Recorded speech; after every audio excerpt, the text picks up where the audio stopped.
En videos anteriores se habló de 5 de los 7 pecados capitales desde una perspectiva pragmática, aunque imperfecta, explorando las perspectivas de las religiones y credos más populares, además del estudio de la psique humana. En esta ocasión toca turno al segundo vicio hacia el deseo de posesión, la avaricia. Yo soy el ingeniero M y esto es Pragmática Imperfecta.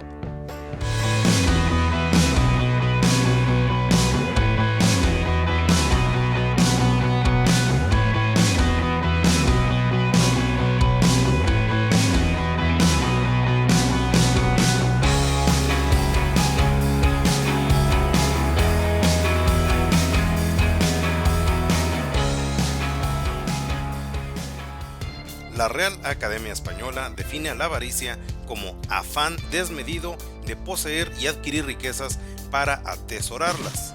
En la lista original en griego sobre los 8 vicios malvados del monje Evagrio Póntico se menciona la filarguria, que significa amor a la plata, no muy distinto del significado de la palabra en latín que se escogió para la lista definitiva de los 7 pecados capitales que el Papa San Gregorio Magno redactó en el siglo VI, avaritia, la cual significa deseo desordenado de bienes o ganancias. Esta palabra a su vez viene del latín temprano, aveo, que significa deseo o apetito. Y no paramos ahí, esa palabra latina viene del proto-indoeuropeo aveo, el cual significa disfrutar. Y este viene del sánscrito avati, que es el que consume y satisface. Desde avati hasta avaritia no solo hay 1000 o 1500 años de diferencia, también la intención de la palabra. Esta palabra evolucionó y se convirtió en un deseo desordenado de bienes y un vicio que consume el alma. La existencia de la palabra es un reflejo de la sociedad en sí, o como dijo Ludwig Wittgenstein, el significado de una palabra es su uso. Y sí, las palabras representan a su uso. Así como los inuit tienen, según algunos, hasta 52 palabras para hielo, y por otro lado, la tribu de los Pirahã en el Amazonas no tiene una sola palabra para ningún número. Así, en el hebreo antiguo no existe una palabra tal para definir avaricia con el contexto o significado que le estamos dando. Y si buscamos en el Talmud y la Mishnah, no encontraremos una condena como tal hacia ese vicio de la avaricia, pues incluso en estos libros se aconseja cautela al ser generoso. Lo que se advierte es que en sí no es malo acumular riquezas en detrimento de otros. El error puede ser cuando tal deseo de acumulación se vuelve una distracción que lleve a perder la cabeza. Entonces, a pesar de las raíces abrámicas del cristianismo, y siendo el catolicismo romano una rama del cristianismo, vemos que son muy disímiles en sus enseñanzas acerca de la avaricia, aunque no tanto de las nefastas consecuencias que puede tener el perder la cabeza con la acumulación de riquezas. Pero regresando a la raíz de la palabra, el sánscrito, encontramos que en la mitología hindú sí había otra palabra para designar a lo que hoy llamamos avaricia, y está en la lista que ya hemos mencionado antes aquí, los Arishad Varga, los 6 enemigos. De esta lista se desprende lobha o avaricia. Lobha es el deseo excesivo, especialmente el deseo de apropiarse de lo que pertenece a los demás. Al igual que los otros enemigos, destruye el espíritu y lo mantiene atado al ciclo de nacimiento y muerte, al mundo material, cumpliendo un destino marcado. Quien se libera de estas ataduras puede trascender hacia la autorrealización y así también cambiar su destino. También del sánscrito, pero en la escuela budista, está el concepto de raga, uno de los 3 venenos de acuerdo a la tradición mahayana, y que también está presente en otras tantas listas budistas de venenos o defectos de la mente humana. Y este se refiere a una aflicción en forma de deseo, avaricia, sensualidad o apego a objetos sensoriales.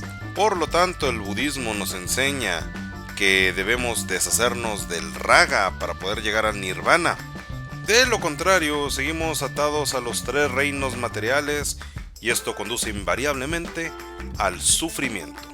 Es común que los monjes budistas lleven un estricto ascetismo a la práctica, buscando un desapego de todo materialismo y deseo, llevando una vida de trabajo arduo y meditación.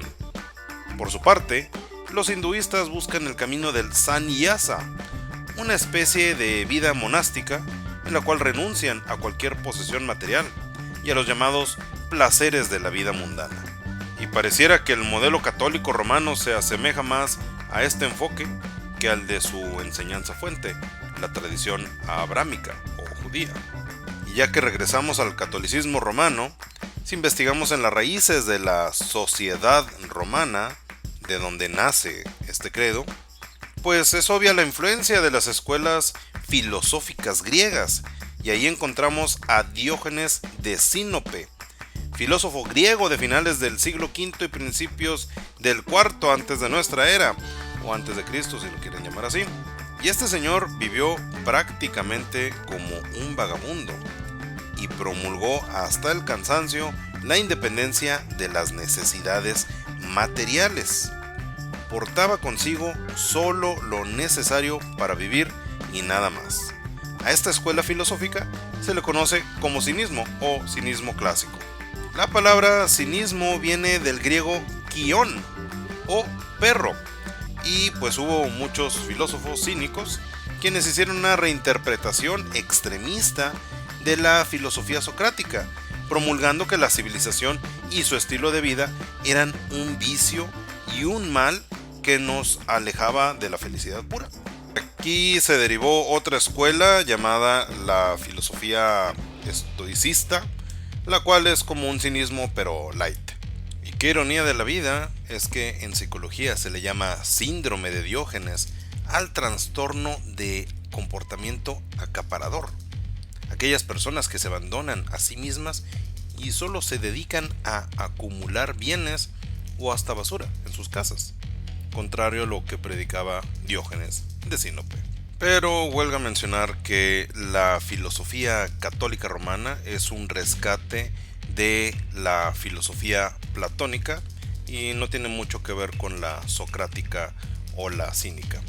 Pero bueno, en otro extremo nos encontramos con las mitologías germánicas y nórdicas, comunes a casi todos los pueblos de Europa del Este y del Norte, con algunos cambios en nombres y cosas así. Pero estos pueblos no veían mal el entregarse a aquellas bajas pasiones, tal como la avaricia.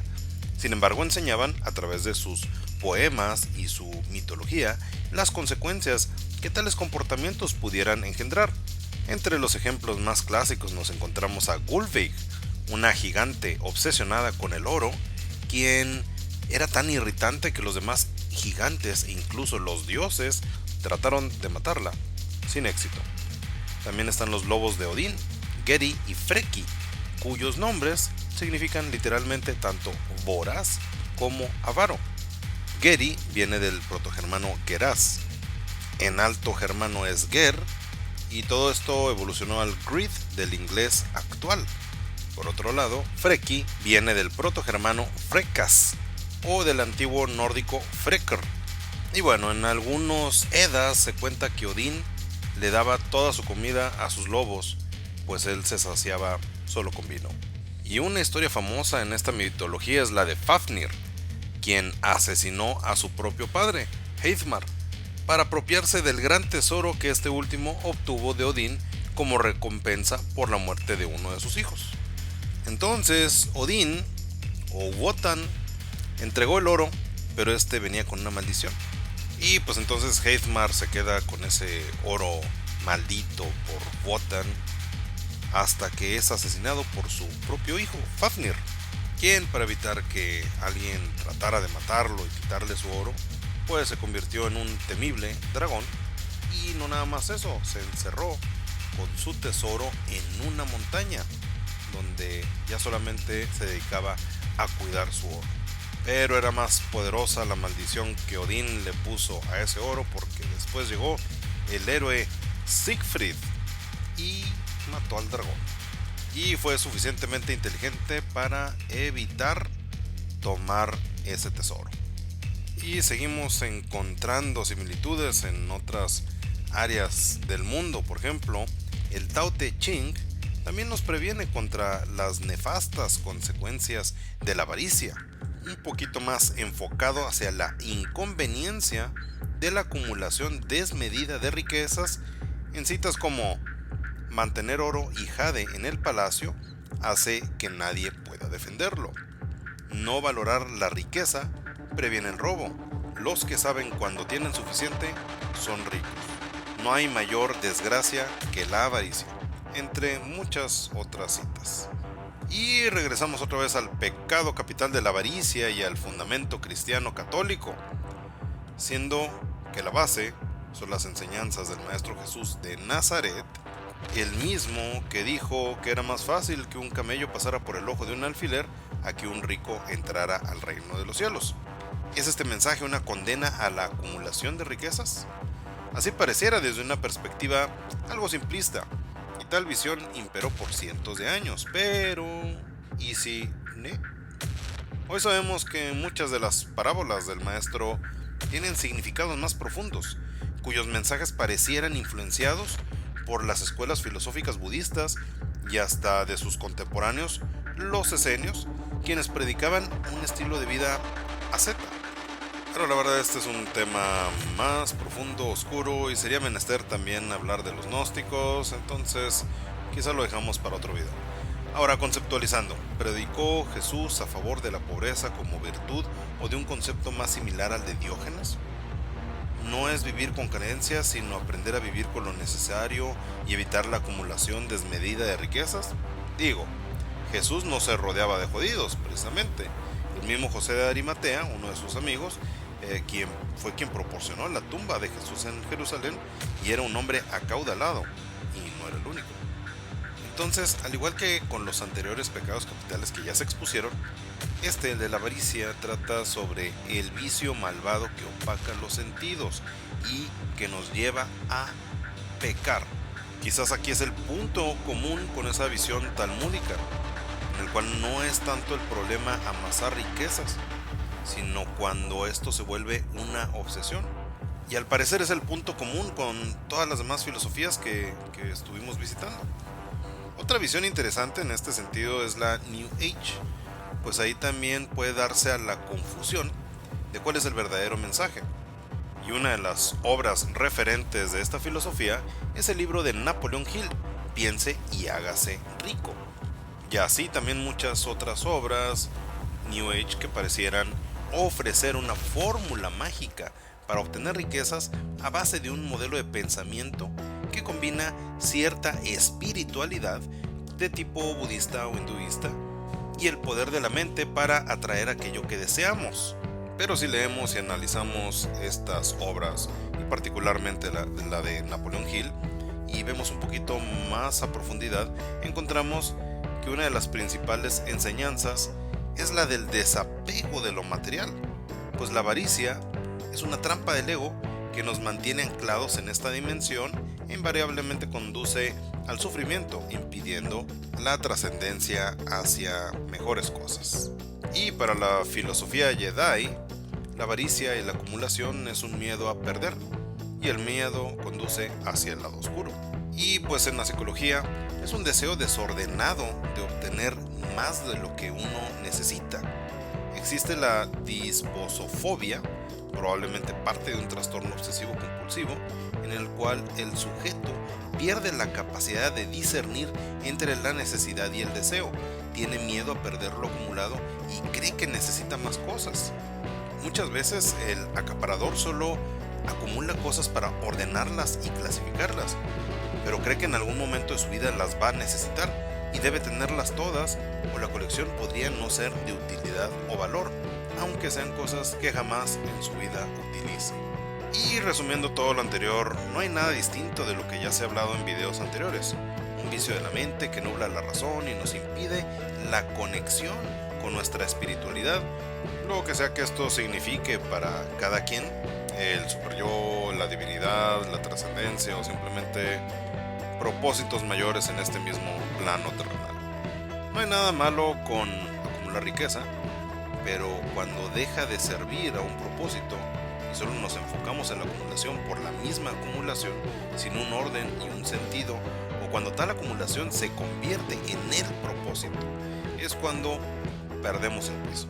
Pero va muy de la mano con el paradigma que ha reinado durante siglos, en el que la posesión de bienes materiales es un sinónimo de buena vida, pero choca con una nueva realidad, en la cual ya los bienes son desechables, solo cumplen un propósito temporal. En el nuevo paradigma ya no tiene sentido acumular cosas que pronto van a ser obsoletas. Y estas nuevas generaciones, millennials, centennials, no ven valor en comprar un auto o una casa, prefieren arrendar y no estar atados a un crédito por años. Entonces, ¿qué forma va a tomar la avaricia en este nuevo paradigma? Gracias por ver este video. Hasta la próxima.